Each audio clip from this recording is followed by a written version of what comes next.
Assalamualaikum warahmatullahi wabarakatuh. Pecinta Teguh Rahayu Slamet channel yang dirahmati Allah. Teman masa sukses di genggaman. Malam itu langit Jakarta berkilau, bukan oleh bintang, tapi oleh lampu sorot pesta ulang tahun Mulyono Sundoro, pengusaha muda lulusan London, pemilik startup energi bersih yang kini nilainya tembus miliaran. Di gedung pencakar langit miliknya, ratusan tamu hadir, selebriti, pejabat, pengusaha top, bahkan duta besar asing. Dentuman musik, tawa glamor, dan minuman berkelas mengisi suasana. Mulyono berdiri di tengah ruangan, mengenakan jas buatan Italia. Ia tersenyum, menepuk pundak rekan-rekannya. Namun, saat melangkah ke toilet dan melihat bayangannya di cermin, wajahnya berubah sendu. Ia berbisik lirih dalam hati, teman-teman kampung. Itu masa lalu. Hanya untuk nostalgia, bukan untuk masa depan. Kata-kata itu terucap begitu saja. Tapi di baliknya, ada luka yang tersembunyi. Ia masih ingat betul saat dulu diejek karena bercita-cita kuliah di luar negeri. Saat Sabar, Juki, dan kawan kampung lainnya lebih memilih bekerja di ladang ketimbang membaca buku. Ia menapak tangga hidup sendirian, tanpa pamit, tanpa menoleh ke belakang. Kini, ia merasa telah berada di puncak dunia. Tapi puncak itu dingin, dan diam-diam, ia sering merasa sepi, walau dikelilingi banyak orang. Apalagi ketika telepon dari ibunya di kampung tak pernah ia jawab karena sibuk meeting atau makan malam dengan petinggi negara. Ibunya selalu bertanya, "Kapan kamu pulang, Le?"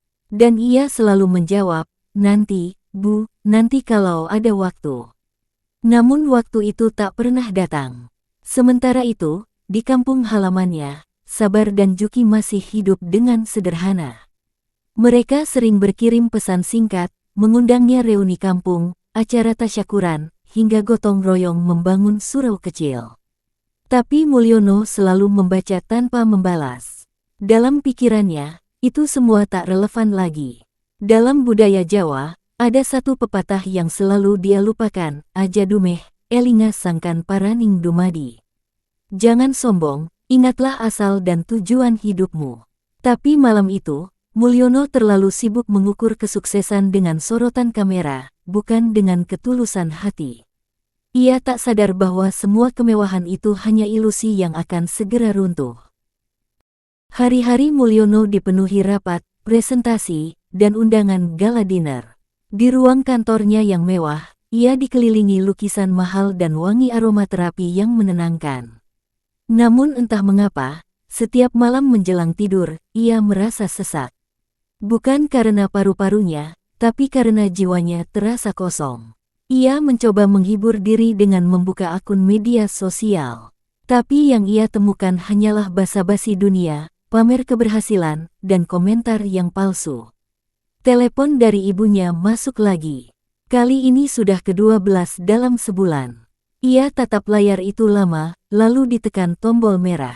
"Maaf, Bu, aku sibuk," gumamnya. Ia tak tahu bahwa suara tua di seberang sana menitikkan air mata. Doa ibu yang lirih tak pernah putus, bahkan ketika anaknya tak sudi sekadar berkata, "Halo." Sementara itu, di kampung halaman, Sabar dan Juki duduk di pos ronda. Mereka membicarakan kabar dari kota, harga sembako naik, jalan desa rusak, dan rencana gotong royong memperbaiki musola yang bocor. Nama Mulyono kembali disebut. "Mulyono saiki wes dadi wong gede, Juk, karo artis-artis wae saiki dewe bisa mangan bareng," kata Sabar. Juki hanya tertawa, "Yo ben. Sing penting awake dewe ora lali mangan bareng karo simbok tetangga." Mereka tidak tahu bahwa diam-diam hati Mulyono merindukan kebersahajaan itu. Ia merindukan tempe goreng buatan ibunya, obrolan ngalor ngidul di bawah pohon sawo, dan suara azan dari surau kecil yang dulu ia ikut bangun.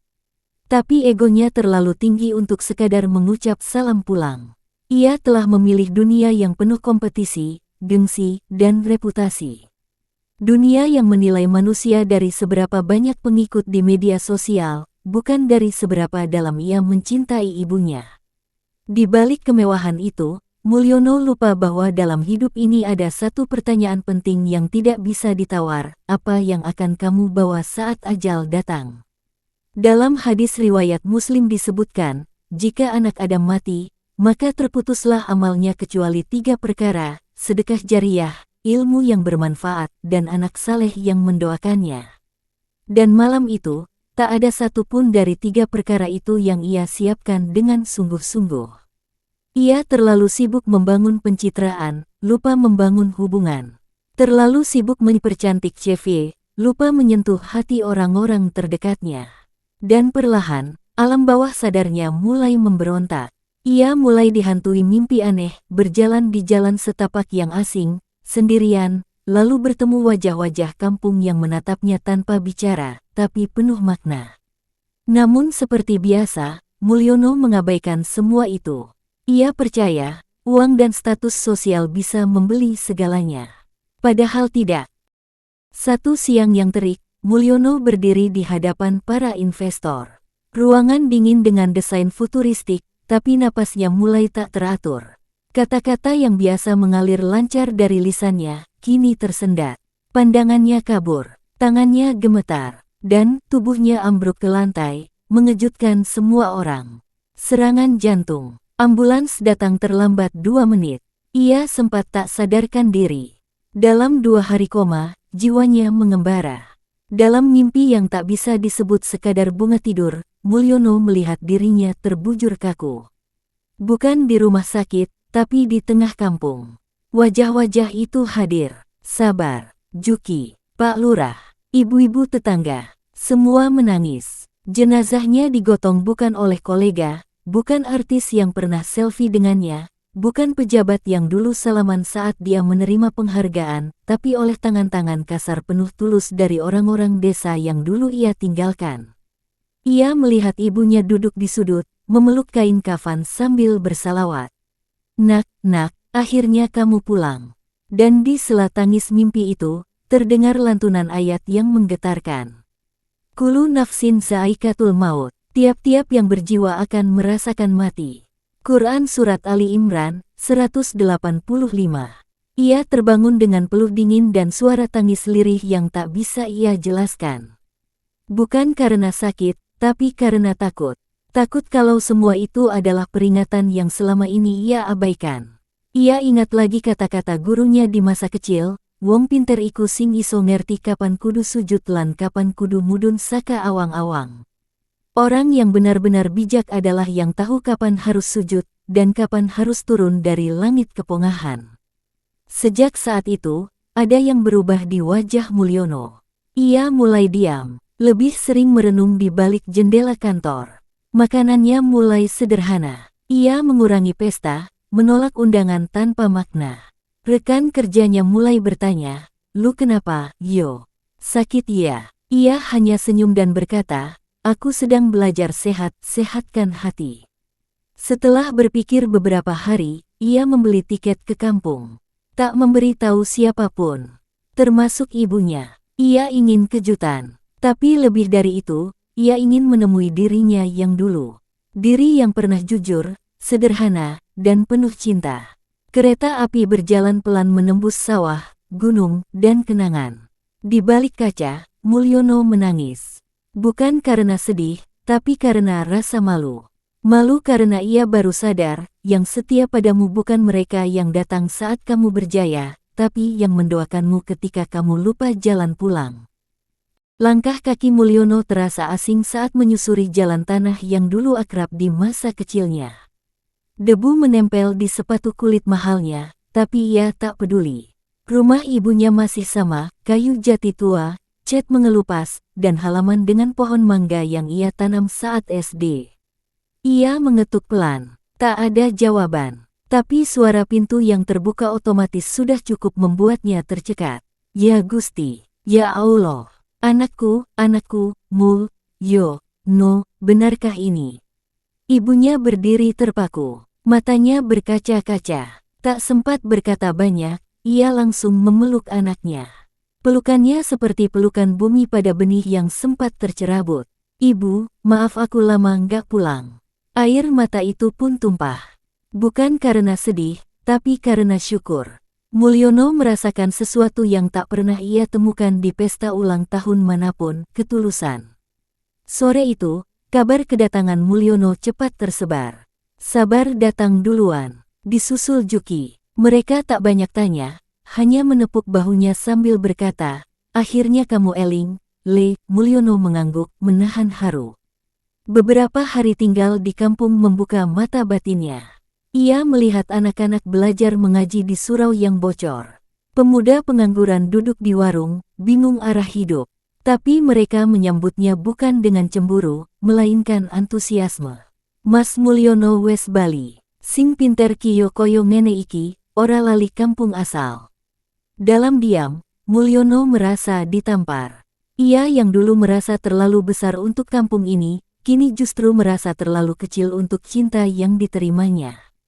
Ia mulai bertindak, merenovasi surau, membelikan alat untuk pemuda kampung, memulai bengkel motor kecil. Ia tak memamerkan apa-apa, bahkan tak pernah menyebut dirinya pengusaha sukses. Ia cukup berkata, "Iki amanah, bukan harta." Petik 2. Nilai luhur Jawa yang dulu diajarkan kakeknya kembali menggema di hatinya. Urip iku urup, hidup itu seharusnya menyala, memberi terang bagi sekitarnya. Ojo dumeh, jangan merasa lebih hanya karena harta dan gelar. Aja gumunan, aja kagetan, aja dumeh, prinsip agar tetap rendah hati dalam menghadapi hidup. Ia mulai sholat jamaah 5 waktu di masjid kampung. Sering duduk lesehan bersama warga. Membaur, mendengar, memberi. Mulyono bukan lagi nama besar yang muncul di majalah bisnis, tapi ia menjadi nama yang hidup di hati masyarakat kecil. Dan yang paling membuatnya tergetar adalah ketika anak-anak kecil memanggilnya, "Pak Mul, ajari aku gambar, dong." Ia tersenyum, menunduk, dan menjawab, "Ayo, tapi nanti juga kita belajar ngaji bareng ya." Hatinya kini benar-benar pulang. Ia menemukan bahwa bahagia sejati bukan saat dikelilingi kemewahan, tapi saat bisa membuat orang lain tersenyum dari hati. Hari berlalu dan Mulyono makin merasa dekat dengan akar-akarnya. Pagi sebelum matahari terbit, ia sudah berada di masjid untuk berjamaah subuh bersama warga kampung. Ia merasa damai, jauh dari hiruk-pikuk dunia yang dulu ia tinggalkan. Sabar dan Juki sering menemani, berbicara tentang masa lalu, tentang kehidupan yang mereka jalani di kampung. Terkadang, percakapan mereka berputar tentang harapan dan perjuangan, tentang bagaimana dunia bisa mengubah manusia, tapi tidak untuk orang-orang yang tetap hidup dengan prinsip mereka. "Apa yang kamu temukan di sini, Mul? Di tengah orang-orang sederhana ini?" tanya Juki. Mulyono terdiam sejenak, menyesap kopinya, lalu berkata, "Yang kutemukan adalah ketulusannya yang tak bisa dibeli dengan apapun." "Ketulusan, Mul, maksudmu?" "Iya, Juki. Di kota dulu, aku dikelilingi orang-orang yang sama sekali tidak peduli. Mereka hanya peduli pada image, pada status. Tapi di sini, aku merasa hidup, merasa diterima tanpa harus mengubah diriku," jawab Mulyono dengan tulus pula. Juki tersenyum, "Betul, Mul. Ini yang kita sering lupa. Keberhasilan yang hanya dilihat dari materi bisa membuat kita lupa pada yang paling penting, yakni hubungan manusia. Apa gunanya kamu jadi besar kalau orang yang ada di sekitarmu tidak bisa merasa tenang dan nyaman?" Mulyono terdiam. Kata-kata itu begitu dalam, ia teringat ayat Al-Quran tentang pentingnya menjaga hubungan baik dengan sesama. "Dan tolong menolonglah kamu dalam kebaikan dan takwa, dan jangan tolong-menolong dalam dosa dan permusuhan." Al-Maidah 2. Mulyono merasa dalil itu begitu relevan dengan apa yang ia rasakan sekarang. Ia menyesali ambisi duniawi tanpa melihat pentingnya menjaga hubungan baik dengan sesama. Kampung makin membuat Mulyono merasa lengkap. Ia ikut berperan aktif dalam berbagai kegiatan, membantu warga yang kesulitan, dan mulai merencanakan program pendidikan untuk anak muda di kampungnya. Mulyono ingin membangun generasi yang tak hanya paham teori, tapi juga memiliki karakter kuat dan keimanan yang kokoh. Ia sadar bahwa segala harta dan kesuksesan yang ia miliki tidak berarti tanpa adanya peran orang lain dalam hidupnya. Suatu malam, Setelah melakukan pertemuan dengan para pemuda untuk membicarakan usaha kecil, Mulyono duduk bersama ibunya. Tanpa sadar, air matanya jatuh. "Ibu, aku merasa pulang," ucapnya lirih. Ibunya memeluknya erat, sambil berkata, "Nak, kamu selalu pulang, tidak peduli seberapa jauh kamu pergi. Kamu selalu ada di hati kami." Mulyono merasa menemukan kedamaian yang hilang dalam hidupnya. Dalam langkahnya kini mengamalkan nilai luhur Jawa yang sejak dulu ia anggap hanya sebagai adat, bukan sebagai prinsip hidup. Nguri-uri budoyo lan agomo. Memelihara budaya dan agama dalam hidup kita. Maju bareng, ora maju dewe. Maju bersama, bukan hanya sendiri. Mulyono tidak lagi merasa ada jurang pemisah antara dirinya dan warga kampung. Ia merasa mereka semua berjalan bersama, dengan tujuan yang sama, menjadi lebih baik dan memberi manfaat lebih banyak. Suatu pagi, selepas subuh berjamaah di masjid, Mulyono memandang kampungnya serius. Beberapa pemuda berkumpul di dekat masjid, membicarakan rencana untuk mengadakan pelatihan keterampilan. Mereka ingin membuka peluang usaha kecil agar bisa membantu perekonomian warga kampung. Mulyono ikut ambil bagian dalam diskusi itu, memberikan masukan berharga tentang cara mengelola keuangan dan meningkatkan kualitas produk. Mulyono merasa semakin kuat ikatan batinnya dengan kampung halamannya, di mana teman kampung yang dulu sering ia remehkan kini berkumpul menjadi sahabat sejati. Suatu pagi, Mulyono merasa sedikit tidak enak badan. Tetapi karena rasa tanggung jawab terhadap warga kampung, ia tetap menghadiri acara rutinan di masjid. Saat malam makin larut, ia merasa sedikit pusing, namun mencoba menahan. Ketika Mulyono tengah beristirahat ba'dal sholat subuh, ia merasakan sesak di dadanya. Jantungnya berdegup kencang, lebih cepat dari biasanya. Dengan nafas terengah-engah, ia mencoba menghubungi dokter, namun tubuhnya tak lagi mampu menahan rasa sakit.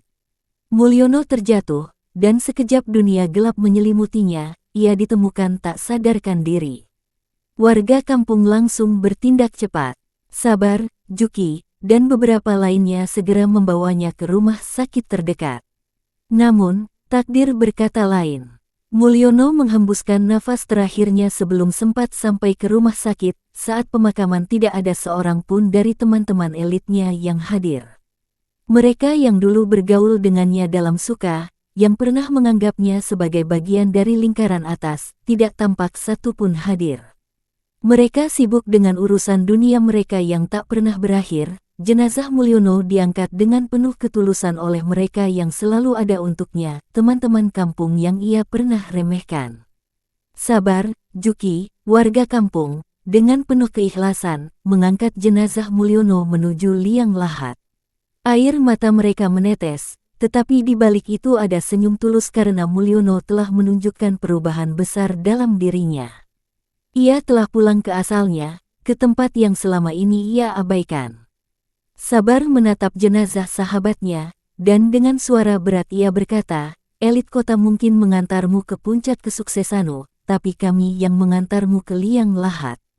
Kata-kata itu menggema dalam hati semua yang hadir, seolah menjadi pengingat bahwa kehidupan di dunia ini hanya sementara. Betapapun tinggi status sosial seseorang, pada akhirnya yang akan mengurus jenazahnya hanyalah mereka yang tulus mencintainya, tenan mampung.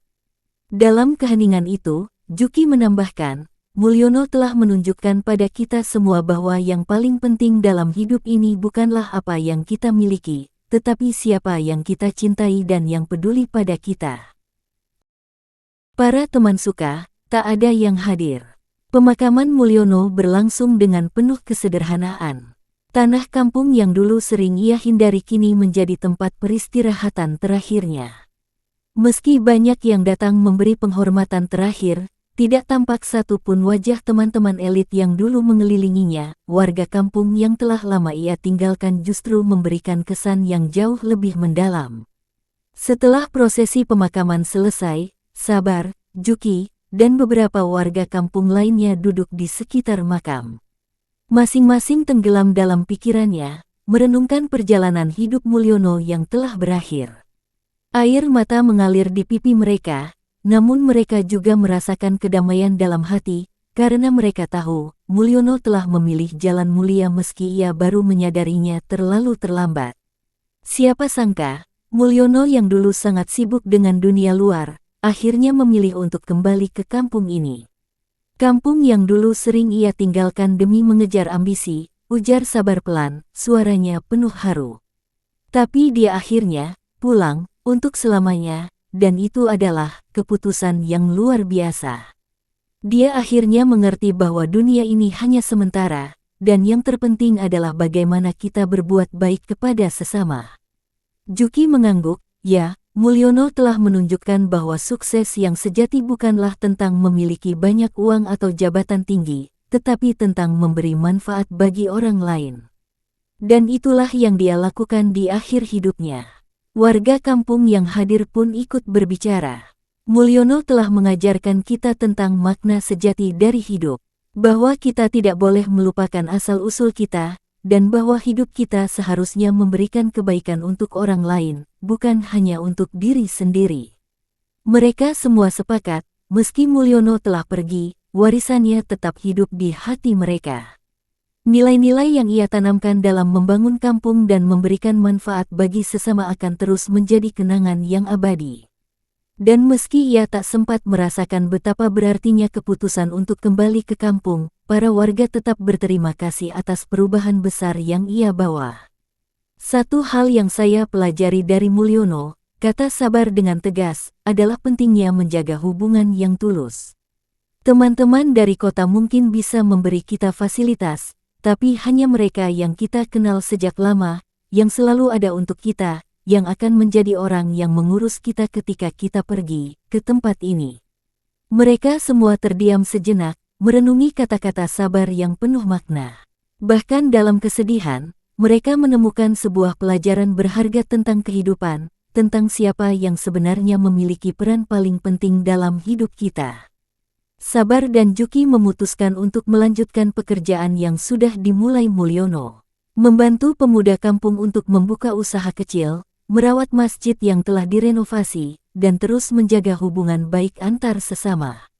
Mulyono mungkin telah pergi, tapi perjuangannya untuk membuat kampung ini lebih maju, terus berlanjut. Setelah pemakaman Mulyono, kampung yang dulu tampak sepi dan terpinggirkan, kini mulai terasa hidup kembali. Warga semakin semangat menjalani kehidupan mereka, berkat semangat dan pengajaran Mulyono yang telah menginspirasi mereka untuk lebih peduli terhadap sesama dan tidak hanya terfokus pada dunia pribadi. Sabar dan Juki menjadi motor penggerak utama, bersama dengan beberapa pemuda kampung, mereka memulai usaha kecil untuk meningkatkan perekonomian desa. Namun, yang lebih penting lagi, mereka semua mulai memahami nilai luhur yang Mulyono tinggalkan. Tumbuhnya semangat kebersamaan dan gotong royong di antara mereka adalah warisan tak ternilai yang Mulyono berikan. Di tengah kesibukan membangun kampung, mereka tidak pernah lupa untuk menyempatkan diri untuk beribadah dan menjaga hubungan dengan Tuhan. Mereka tahu, meski kehidupan dunia ini penuh dengan tantangan dan godaan, yang paling penting adalah bagaimana kita menjalani hidup dengan penuh kesadaran akan takdir dan keimanan. Sabar, yang kini lebih aktif dalam mengorganisir berbagai kegiatan sosial, selalu mengingatkan pemuda-pemuda kampung untuk tidak pernah melupakan asal-usul mereka. Kita semua berasal dari tanah yang sama, dan tugas kita adalah membuat tanah ini lebih baik, tidak hanya untuk kita, tetapi juga untuk generasi mendatang, katanya suatu hari saat berkumpul dengan pemuda kampung. Dalam suasana kebersamaan yang hangat, Sabar juga mengajak mereka untuk terus menanamkan nilai-nilai kebaikan yang diajarkan oleh Mulyono.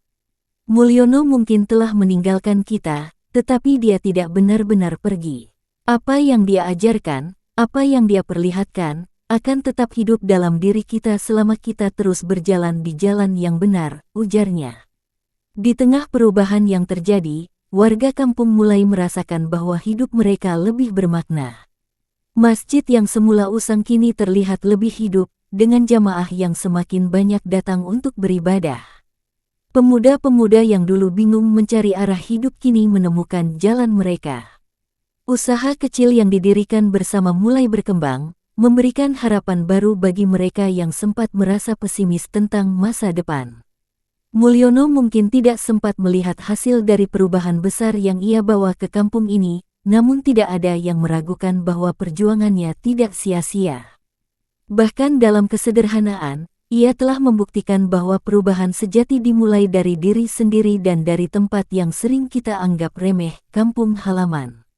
Ini bukan tentang uang atau kekuasaan, kata Juki suatu hari. Ini tentang bagaimana kita memberikan yang terbaik untuk orang lain, bagaimana kita menjaga hubungan yang tulus dengan orang yang telah mendukung kita sejak awal. Kata-kata Juki menggema di hati warga. Mereka mulai mengerti bahwa hidup mereka memiliki makna yang lebih dalam. Mereka tidak hanya hidup untuk diri sendiri, tetapi juga untuk memberi manfaat kepada orang lain, seperti yang diajarkan Mulyono. Kisah Mulyono pun perlahan menyebar, tak hanya di lingkup kampung, tetapi hingga kota. Beberapa media lokal mengangkat kisahnya sebagai potret nyata transformasi batin dan makna sejati dari kesuksesan. Banyak yang tertegun membaca bagaimana seorang pria lulusan luar negeri, hidup di puncak glamor, memilih pulang kampung demi menemukan arti hidup hakiki. Beberapa orang dari kota kolega Mulyono mulai datang ke kampung, penasaran ingin melihat sendiri tempat yang telah mengubah hidup sahabat mereka. Mereka mendapati bahwa kampung itu bukan sekadar pemukiman sederhana, tapi pusat dari sebuah kebangkitan nilai kejujuran, kerendahan hati, kesederhanaan, dan gotong royong. Seorang mantan rekan bisnis Mulyono berkata lirih setelah melihat makamnya. Dia memilih jalan pulang yang tidak pernah kami bayangkan, tapi ternyata inilah jalan yang benar-benar membahagiakan jiwanya. Nilai luhur falsafah Jawa seperti ajining diri sakalati, ajining rogo sakabusono, harga diri seseorang terlihat dari tutur katanya, harga tubuh terlihat dari pakaiannya kini terasa lebih nyata dalam kehidupan warga kampung. Mereka tidak lagi merasa rendah diri meskipun tinggal jauh dari hiruk-pikuk kota. Mereka sadar, kehormatan bukan datang dari label pekerjaan atau status sosial, tapi dari karakter dan amal perbuatan. Sabar menjadi sosok yang kerap mengingatkan warga dengan petuah-petuah Jawa yang dipadukan dengan ajaran agama. Urip iku mung mampir ngombe. Aja nganti mati durung tahu dadi berkah kanggo wong liya, ucapnya. Hidup itu hanya singgah untuk minum. Jangan sampai mati sebelum pernah menjadi berkah bagi orang lain. Sementara itu, Juki yang dulunya hanya petani biasa, kini menjadi panutan bagi anak-anak muda kampung. Ia sering mengumpulkan mereka di surau kecil, mengisahkan kembali perjuangan Mulyono, dan menanamkan semangat bahwa kebahagiaan bukan hanya soal apa yang kita miliki, tapi tentang bagaimana kita berbagi dan kembali pulang dalam arti yang sebenarnya. Allah mengingatkan, tiap yang berjiwa akan merasakan mati. Dan sesungguhnya pada hari kiamat sajalah disempurnakan pahalamu. Quran Surat Ali Imran, 185. Kisah hidup Mulyono juga menyentuh sisi batin banyak orang tua yang pernah ditinggalkan anaknya demi karir di kota.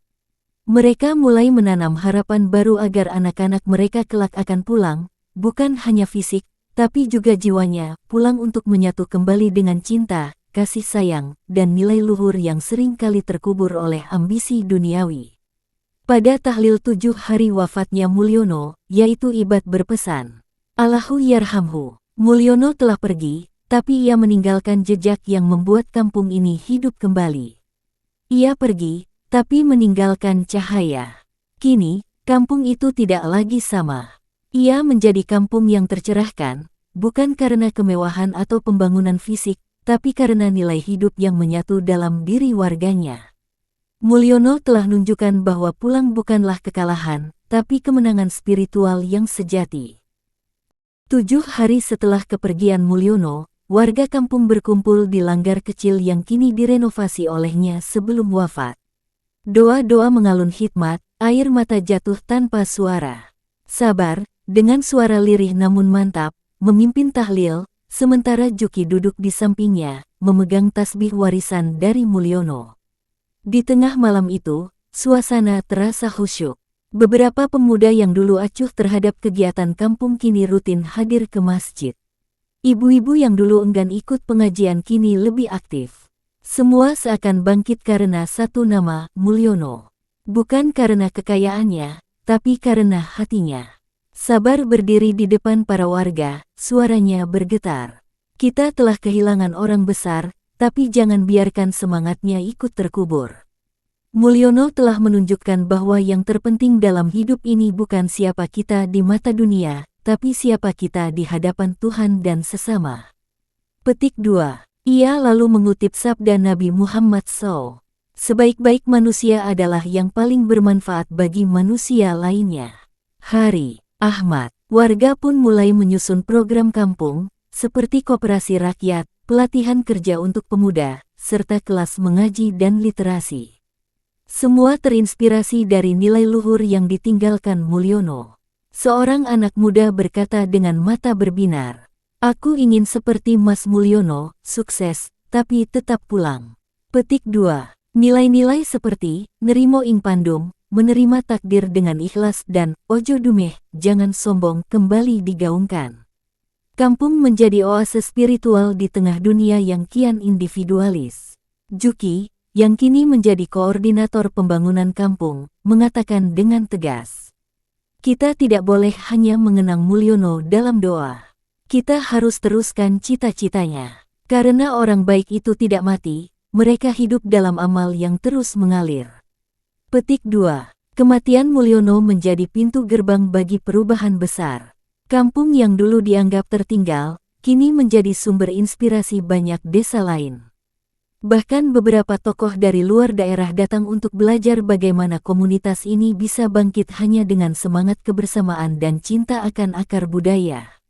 Al-Quran menjadi pegangan mereka. Dan tolong menolonglah kamu dalam mengerjakan kebajikan dan takwa. Al-Maidah 2. Tak satu pun dari teman-teman elit Mulyono hadir di malam tahlil itu. Tapi, warga kampung tidak mempermasalahkan.